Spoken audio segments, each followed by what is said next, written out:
Hi folks, this is Bill with Galveston Cruise Reviews. I've just done my online check-in for my December 2021 cruise on the Carnival Breeze. I'm excited to finally get back on a cruise ship, but I wanted to talk to you for just a few minutes about what online check-in looks like right now. It's fairly similar to what it's always been, but there's a couple of differences. Probably the most significant one is that you now can't check in until 14 days before the cruise. I always enjoyed checking in as quickly as possible, because that made it feel to me like the vacation had really started.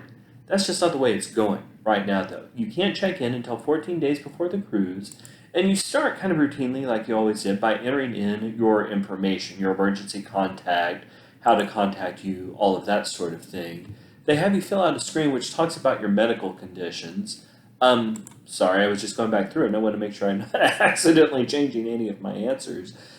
They also have you upload your travel documents. Now, this is important. Sometimes, depending on the circumstance, you're allowed to cruise without a passport. I really strongly encourage you to use a passport every time you can, and here's why.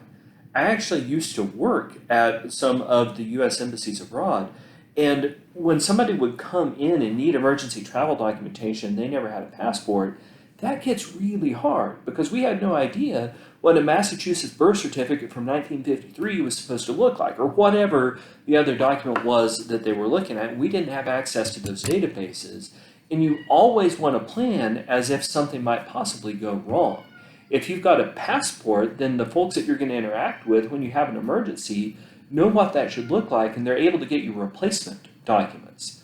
The other thing which makes it a little bit complicated is that there's not actually a U.S. consulate in Cozumel or in Cancun. What you've got is a consular agent. That person's access to information is particularly limited, so make sure that you have a passport. You'll want to enter that in. The other thing that you'd enter in is a known traveler number. That's a little bit odd because the last I checked in Galveston, they don't have a global entry lane. I'll let you know if that changes. That would be different though in some of the other cruise piers. They had me enter in my flight times, exactly when I was arriving and leaving. That's significant because I'm using Carnival transportation on the way back. But they'll ask you how you plan to get to the pier, and then this is the really critical part. They'll ask you to select a check-in time.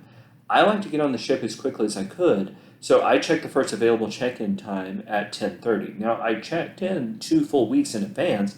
That time was still available. I anticipate some of those prime times will go away later on. Let me edit and see if that's even possible. So as of right now, check-in times are available at 10:30, 11, 11:30, 12, 12:30, and 1. There aren't any 10 o'clock times or any times after 10:30. Excellent. And then you enter in your credit card, your onboard expense account. You enter in your preference for when you dine, what you want the menu to look like, and all of that. So again, the online check-in is pretty similar to the way that it's always been. What's changed is that you now can't do it until 2 weeks out, and critically, you have to select your check-in time because instead of just showing up at the pier whenever you want, you now have to pretty well go when your arrival appointment is. That means that you're going to want to check in as close to the 2 weeks out as you possibly can. I hope that this video has been helpful to you. If it has, please click like, please click subscribe. You can visit us on www.dinedrinktravel.com as well. And when I get on the ship in a couple of weeks, start looking for more reviews of the Carnival Breeze, as well as reviews of what travel looks like right now given all the COVID protocols and restrictions. I hope that your holidays are going fantastically. Thanks so much for watching and happy cruising.